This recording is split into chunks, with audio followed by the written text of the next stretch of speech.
Oh, I didn't wear this again. Lots of lessons learned there. Disney princesses aren't like that anymore, but I hope you heard all of that again. Oh my gosh.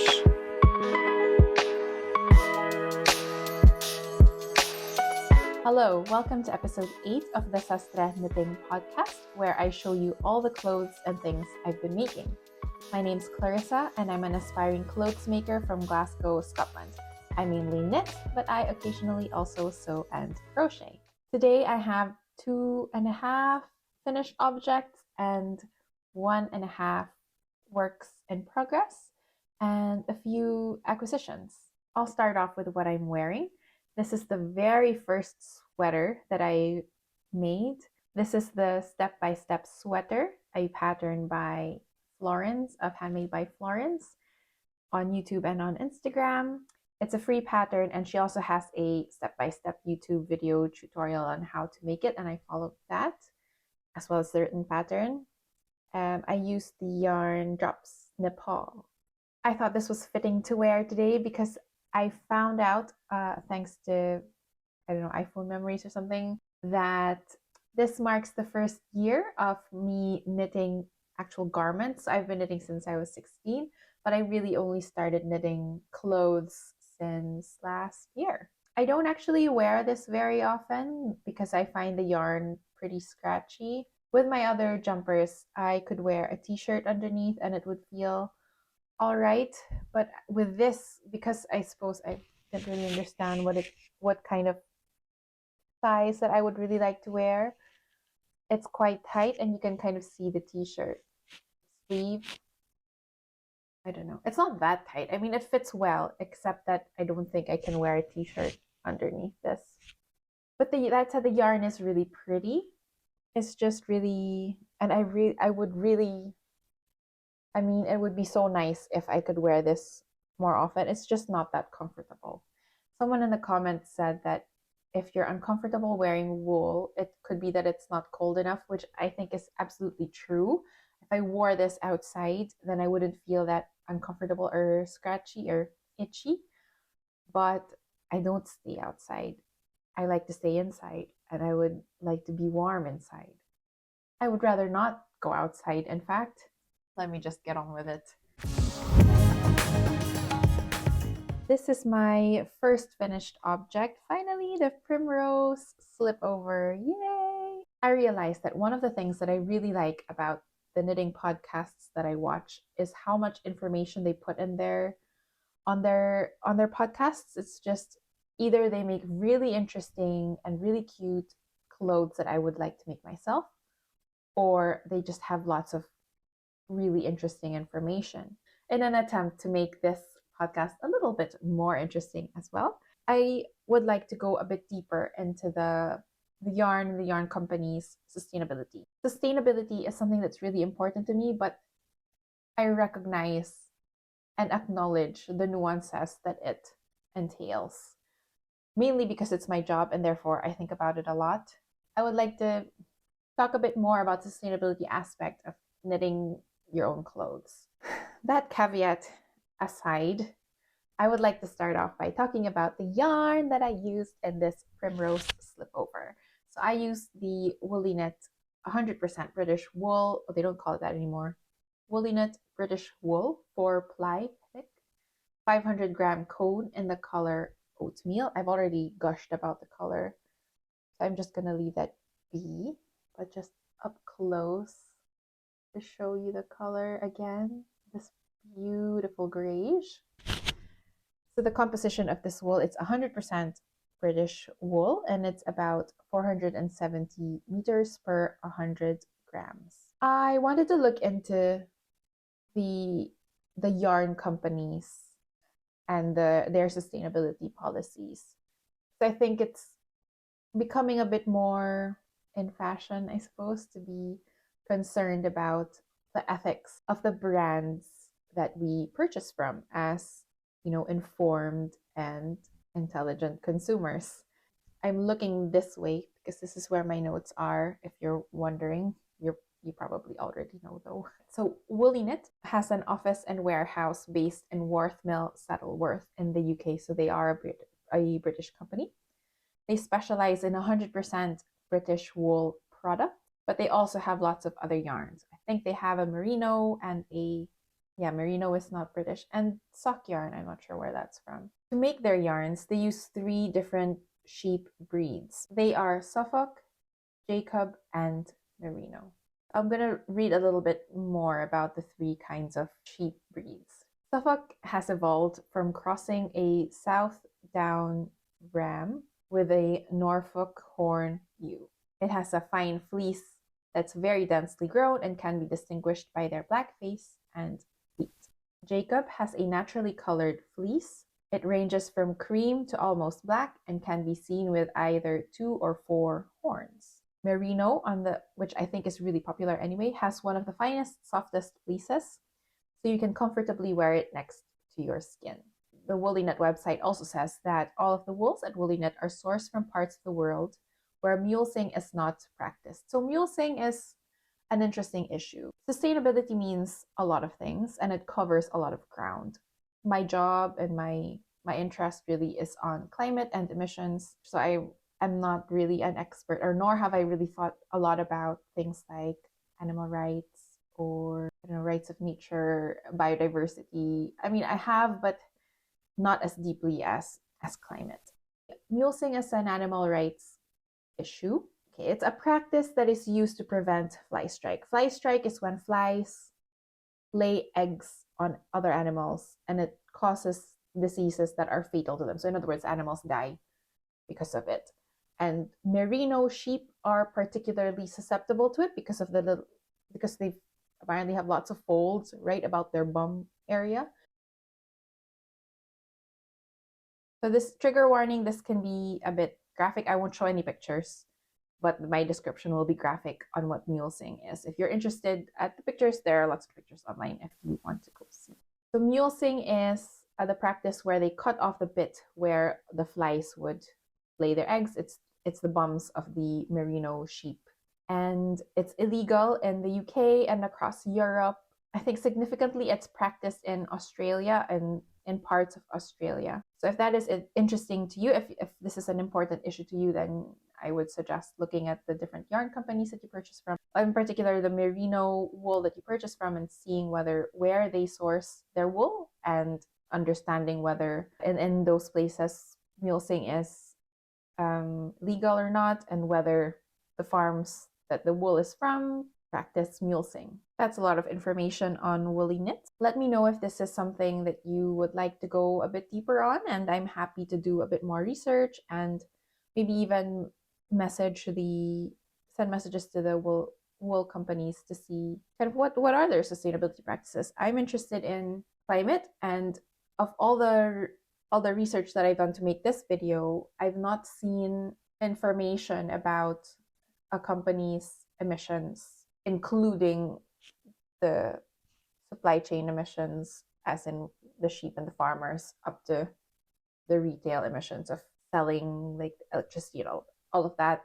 It's not transparent, or not that I've noticed. I maybe didn't do a deep enough research, but if this is something you're interested in, please let me know and I'm happy to do it. Right, now back to the Primrose slipover. The Primrose slipover is a pattern by Along Avec Anna, who is a designer also. Along Avec Anna is a company run by a designer, and the company is based in Exeter, UK. It started up in 2017. They also create ethical yarn, so they actually have a lot of information on their website, but I won't go into it because I haven't purchased or used their yarn before. So this slipover is knit top down. You pick up the stitches for the collar, you knit the front and the back flat. This is an I-cord edge. I read the pattern. I read the pattern better, and this is not double knit. This is an I-cord edge here, and the ties are double knit. Let's talk about the collar. This collar I frogged 3 times because I couldn't figure out what I was supposed to do. So the pattern says that you should create a double folded collar. It gives you 2 options. One that's a collar that's maybe about this high, and one that's about half high, and then you fold it, right? I wanted a collar that wasn't very high. I wanted something that was a little low, especially because this is already a bit chunky as a garment.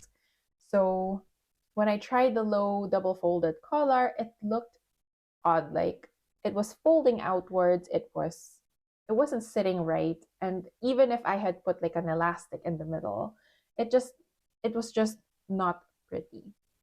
Then I decided I should probably do a twisted rib. So the pattern suggests that you do like a normal 1x1 rib, but this is what my 1x1 rib looks like. Look at how chunky, and this is post blocking. Like it looks really uneven. It's probably because I knit it flat, and so this is just what my rib just look like, flat, and I should improve on this technique. But in the meantime, I have not yet done so. So I decided to do a twisted rib or half twisted rib collar where I twisted the knit stitches and normal purl to purl stitches. And I took inspiration from my Salty Day sweater because that's where it's come from. And it looks a lot neater, so I really like that. When I picked up stitches, maybe the first 2 times, or even the third time really, I ended up with really big holes like this. Yeah, you can still see it. But it was really unsightly before blocking it. And it was looking like this really scrunched up. In fact, when I bound off the collar and tried this on again, the slip over ended up being too short because I'm assuming the collar kind of pulled the fabric up a little bit.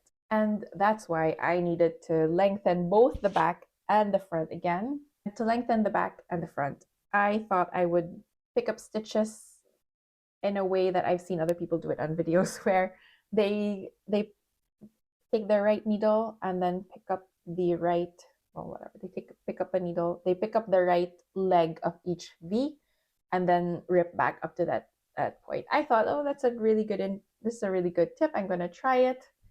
And then when I was doing it, I was like, why is this so hard? I don't get it. Why can't I make it a straight line? It was so hard to make sure that my stitches were that I was picking up on the right row. And I was thinking, I'll pick up right underneath this rib. So right before the first purl stitch, right? And I couldn't figure out what was wrong. So finally I just did it. And then when I ripped back, I know I apparently did some short rows without really meaning to. So instead of, I was apparently maybe I was on a knit row, and instead of continuing to knit, I decided to purl because I must have thought I was on a purl row. And it's such a rookie mistake. Like, I remember feeling this lost maybe years ago when I was knitting a scarf. And like, I was trying to figure out, well, first of all, the main tip is don't stop in the middle of a row. I mean, it's not very good practice in the first place, but things happen and that's fine if you stop in the middle of the row. But the tip is if the yarn, as a continental knitter, if the yarn is on the right, oh, the yarn should be on the right side, coming from the right side. You hold it with your left hand and then you knit whatever stitch is facing you. Like, honestly, what a rookie mistake. I know that, but I don't know why. I must not have been paying attention. Maybe I was in meetings and I was just in the flow of the meeting and not in the flow of the knitting. I thought I'd make an effort and kind of wear it with what I was thinking of wearing it with. Blouse. With the ties, I need to work on my bows. It's super cute. I really like it. I have a work thing tomorrow in London, and I'm thinking of wearing this the whole day with jeans and probably boots. Isn't this super cute? I'm so proud of myself for having made this and for now going to wear it. I thought it might be a little bit too adventurous for me with these ties, but I am absolutely in love. I love them. I love it. Love, love it, love it.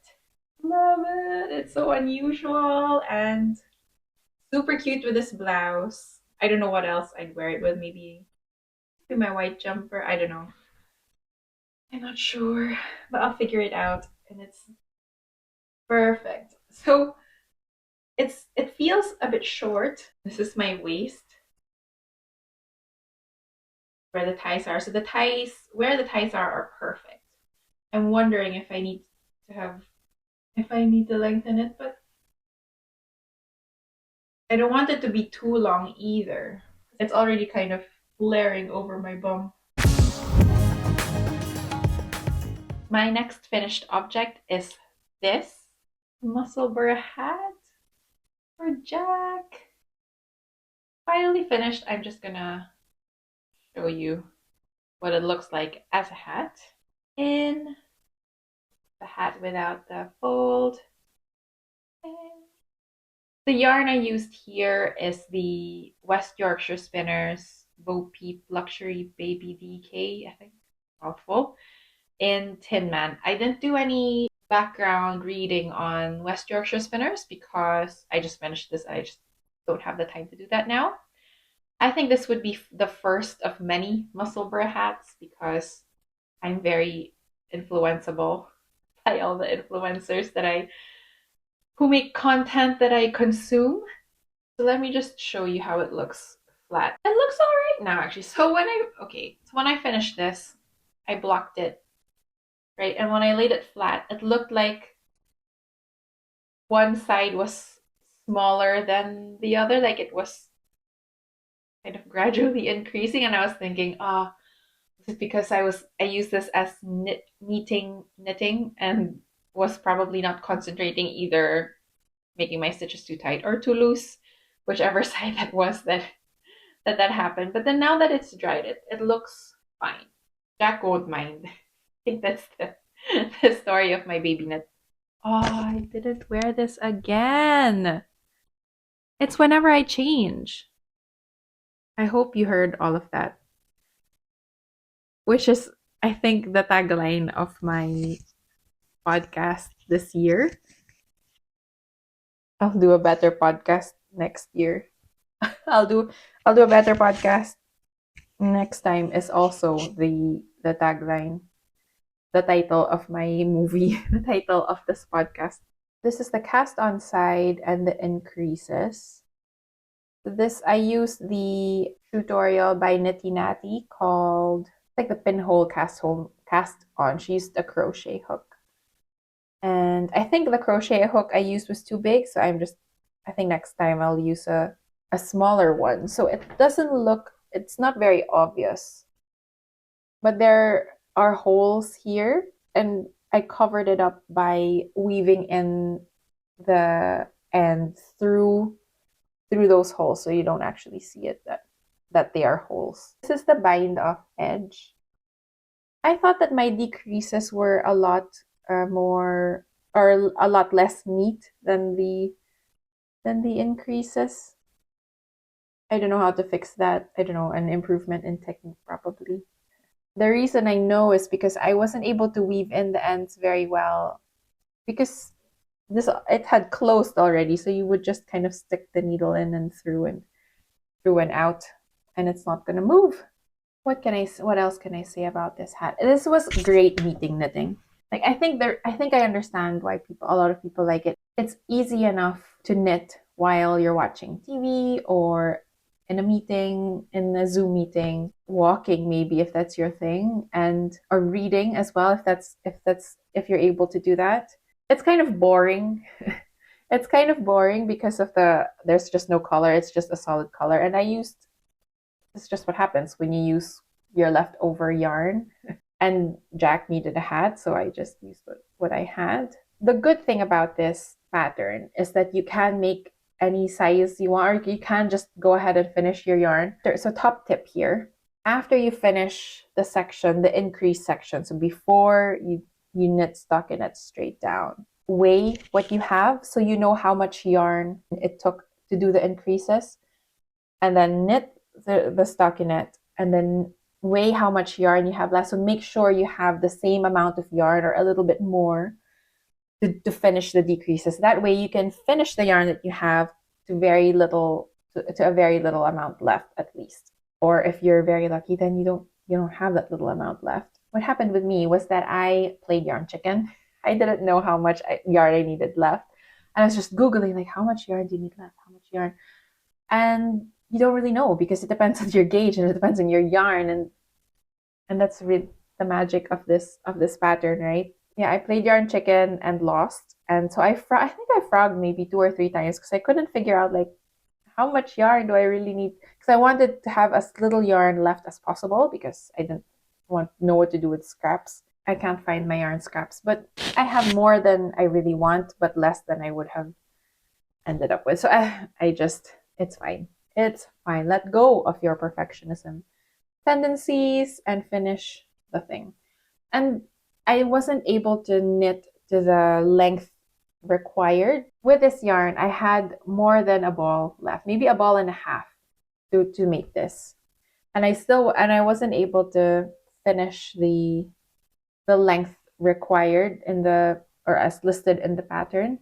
But that's fine. I mean, it's okay. I put this on Jack. It turns out that I'm not able to fold this as high as I would have liked. But he doesn't mind. I don't mind. It's just to keep his ears and his little head warm. Lots of lessons learned there. The Musselburgh hat pattern is by Isolde Teague. It's very popular and it's a really, really good pattern. It's a little bit pricey, but I think it's worth it because it's like a recipe because you can choose whatever yarn, whatever gauge, whatever size, whether you're knitting for a baby up to however large a person's head needs to be. I suppose it's not whatever gauge because I think I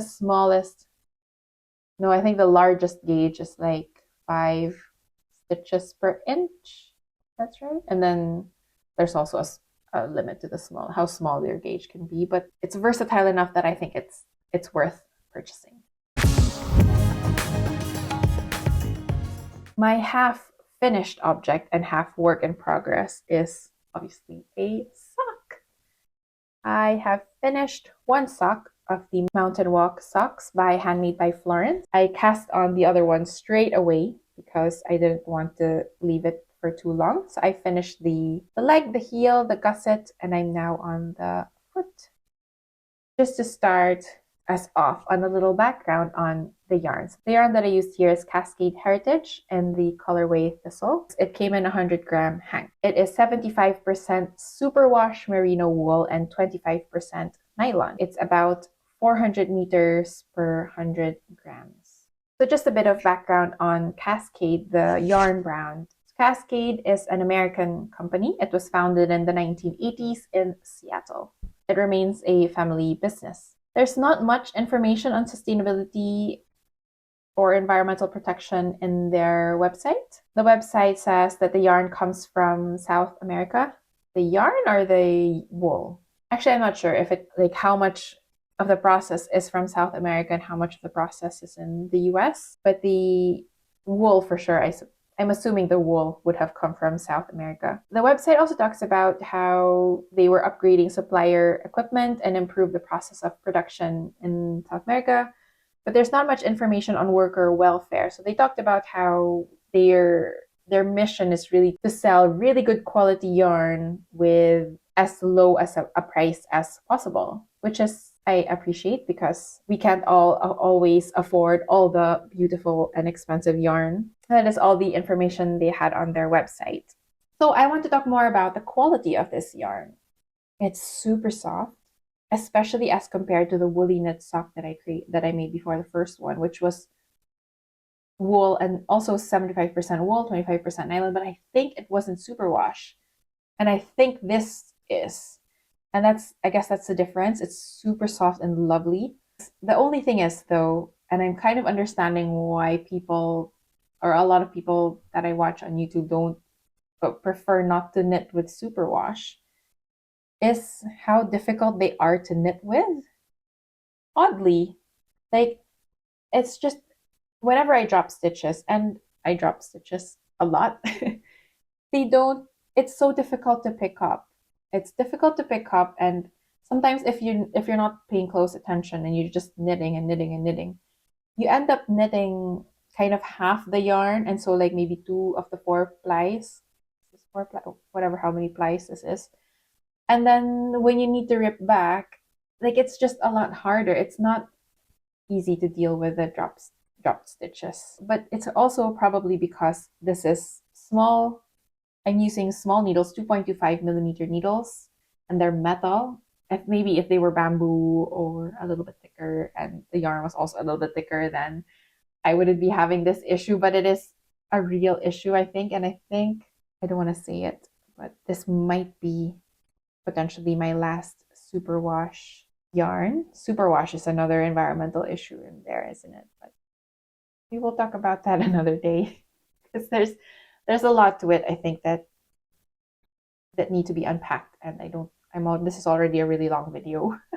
This pattern is the Mountain Walk Socks by Florence, of Handmade by Florence. I mention her all the time in probably most of my YouTube videos, and it's because I really like her knitting podcast. So it's just her color choices. They're so classy. And I feel like it doesn't really go with me as a person, but I feel like I'm a little bit more vibrant. It's probably my skin tone and my background, my personality. But I really like looking at her stuff and the things she makes. It's very Scandinavian, and I really like that style. I also really like her because the things she makes are so interesting, and she knits quite quickly. It's like she's got lots of stuff on her needles all the time, and she's recently designed a cardigan, and she has like a wrap cardigan. She's got a skirt. She has a scarf. I really like her things and her color choices. So she's definitely one of my top YouTubers. She also made the step-by-step sweater that I was wearing earlier. So back to this pattern. The sock is knit cuff down with it has a slip stitch heel flap and gusset. And I knit a normal symmetrical toe. I was considering knitting an anatomical toe where one is decreases a lot slower than the other side so that it kind of fits your foot a little bit better. But I couldn't be bothered to do the maths, or I couldn't be bothered to figure it out. So I just knit whatever the pattern said. I'm regretting it a little bit. It could be the yarn because this was not my problem with the my first vanilla sock. But when I wear this on my feet, like, so my big toe is here, let's see. Like this pointy thing remains pointed, like it doesn't go flat. But with my vanilla socks, it I think my toe is symmetrical, and it was like a normal toe. And when I wear the sock, it doesn't look like that. So I'm not sure. So the pattern is a beautiful ribbed faux cable knit pattern. So it looks a lot longer than it should because it'll stretch out. I don't have a sock blocker, so it's not stretching out as it would, but it'll be fine. I wore it on my foot and it's fine. But this is what the cabling looks like. It's a faux cable, so you don't really need cable needles. And this rolled hem is super cute. I love it. I think I'm gonna knit another pair of socks with this rolled hem. So I knit the leg shorter than what the pattern picture looks like. I think they did X number of repeats and I only did 10.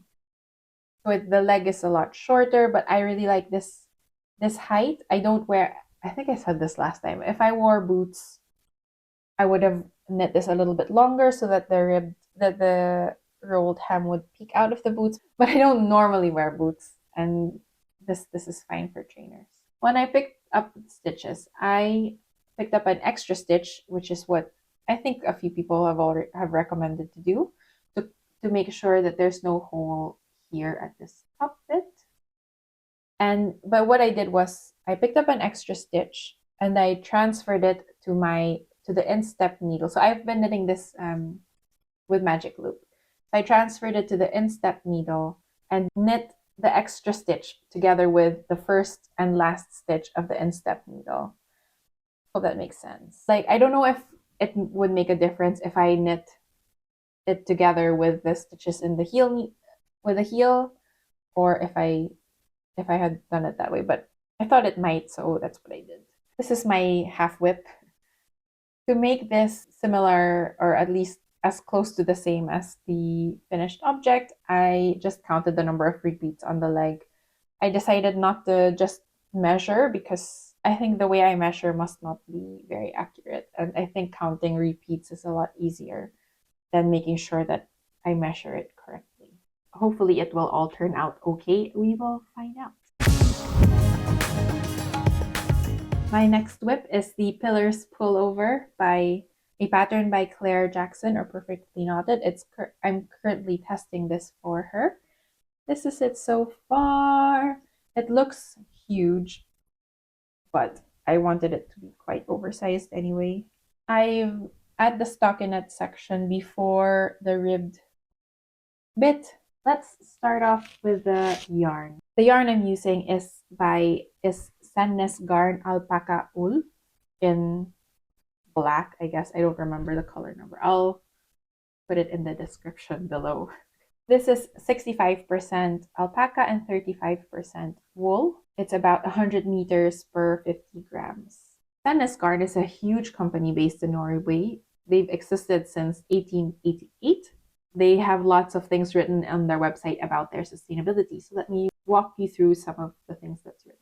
They categorize their statements in different things across different areas, I suppose, of environmental and social issues.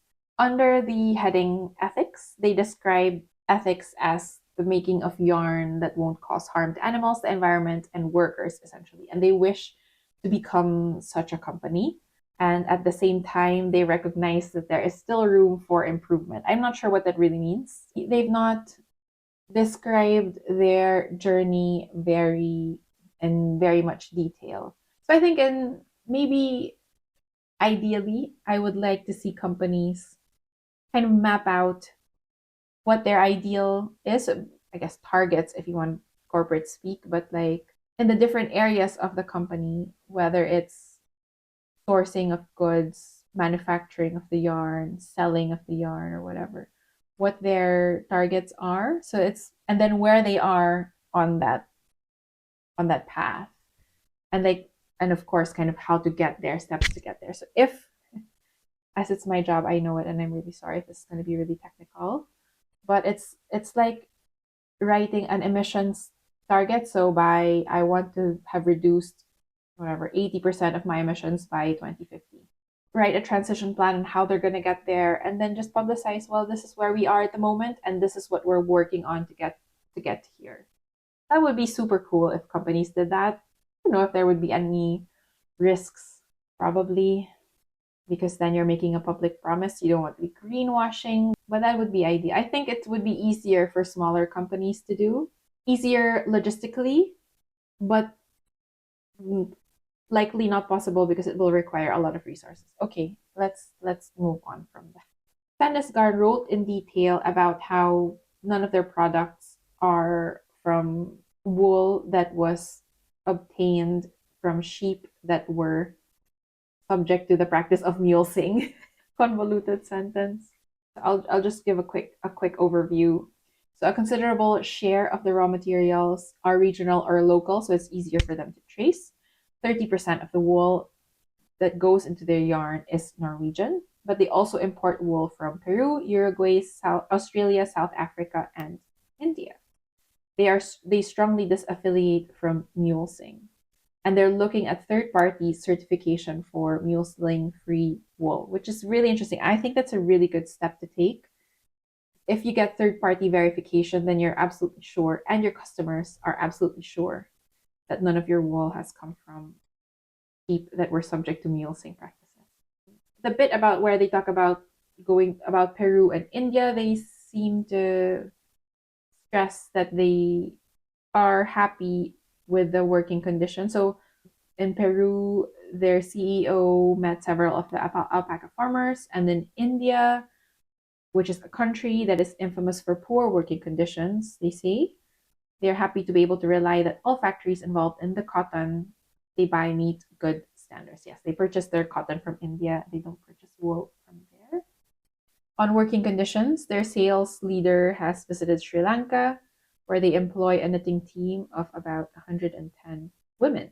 One of the things that Sandnes Garn talks about is energy, which is like directly related, I guess, to emissions and climate change. They say that most of their energy supply is electric from Lyse, Lyse, where the source of the energy is mostly hydro-powered. They currently use natural gas, but are in the process of transitioning to electric power. I think that means powering their operations using electricity from sources that are mostly hydro-powered. Right, so back to this fillers pullover. Oh, I need to show you my needles. So this is my first time to knit with black yarn, or like really this colored yarn.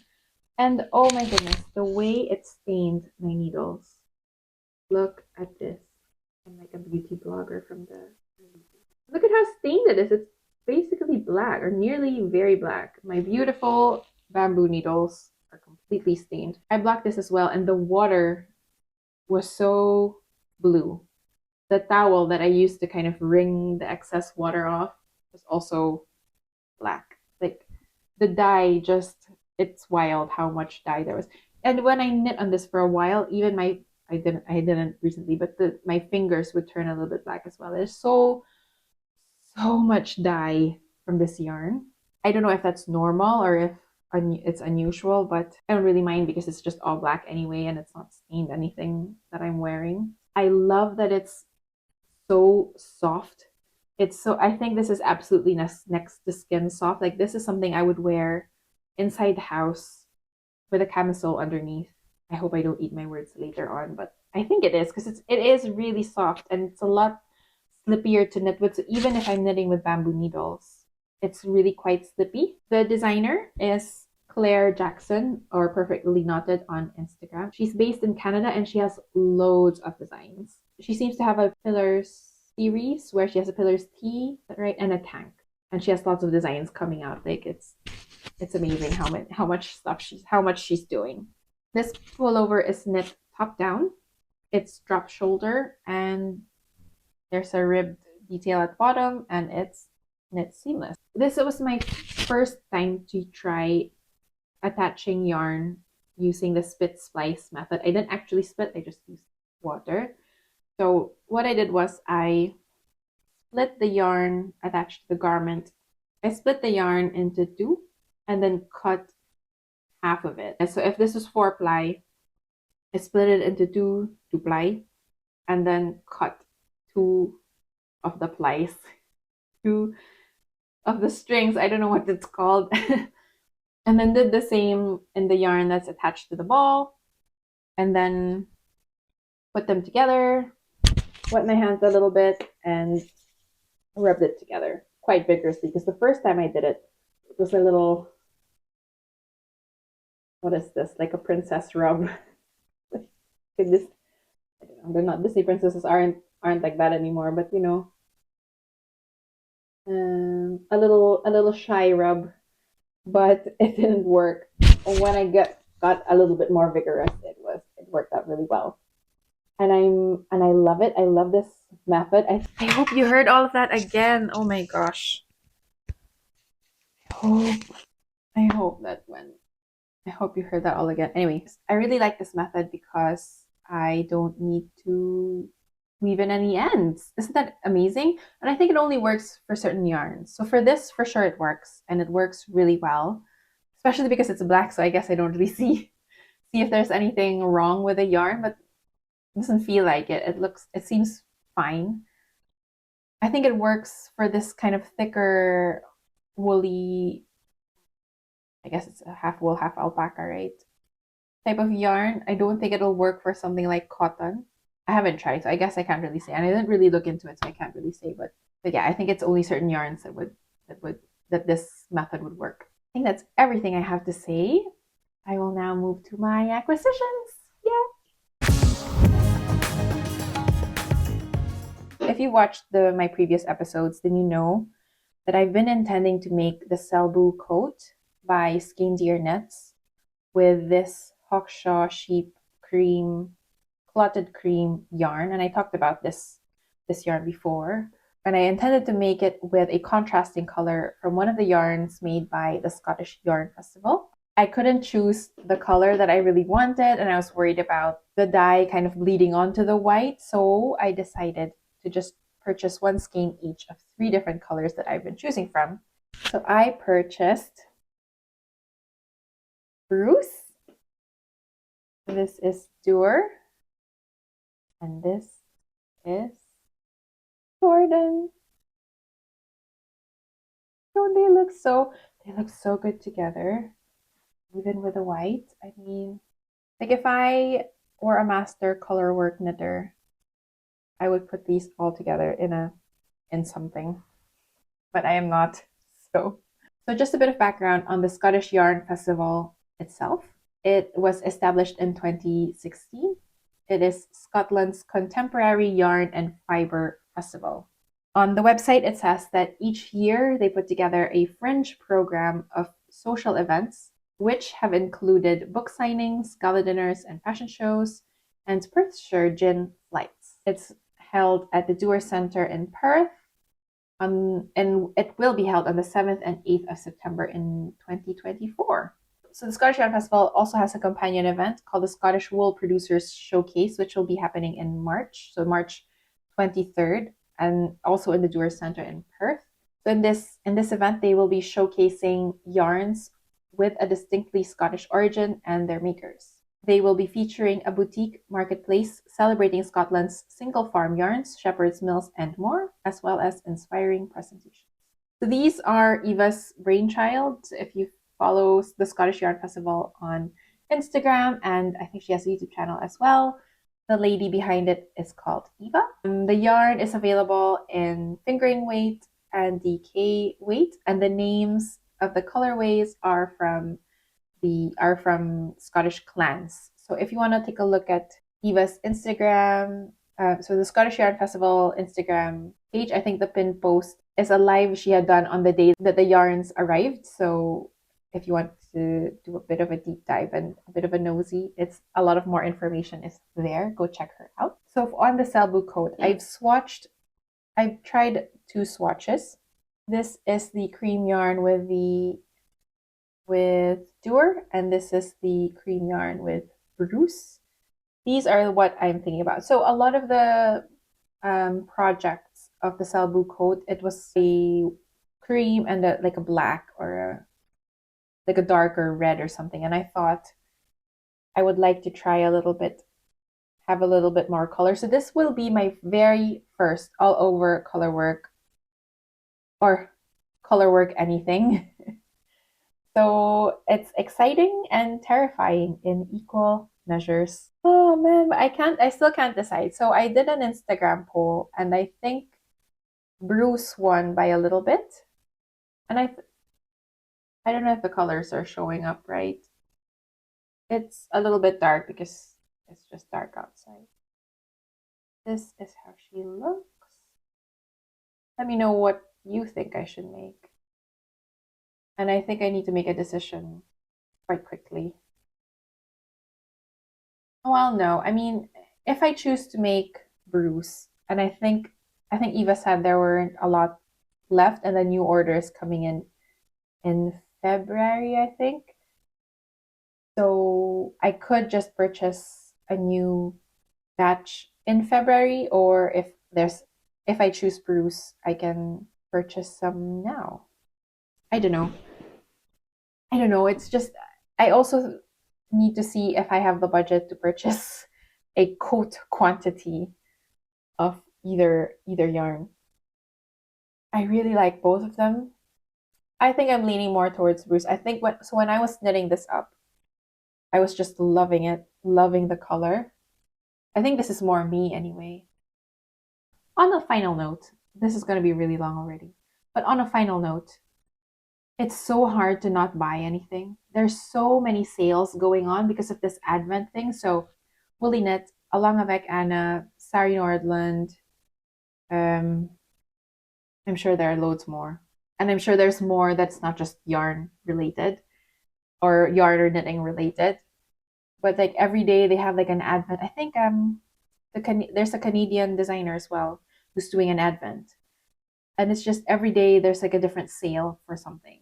And sure, there are things that I've been wanting to purchase for a while now and have been waiting for a sale, and it's gone on sale, and it's like, do I really want to spend this money now? Because it's Christmas. Christmas is so hard because you're already spending so much on whatever presents, the Christmas meal, all so many extra things that you wouldn't normally buy anyway.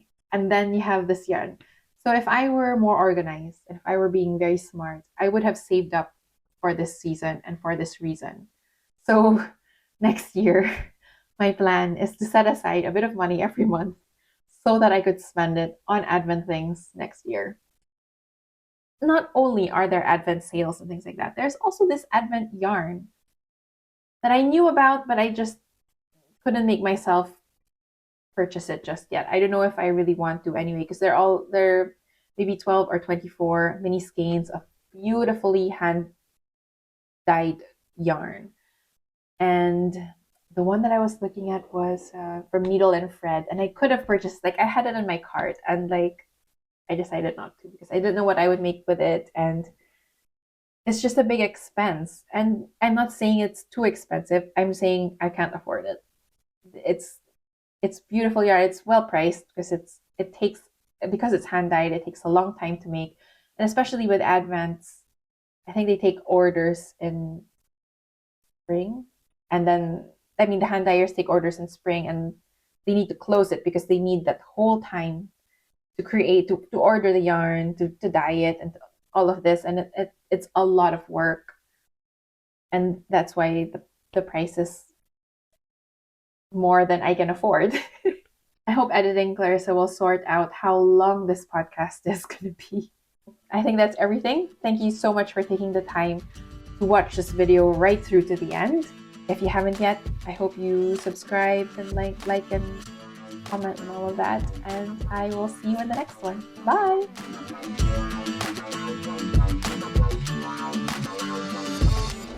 I'm getting really hungry.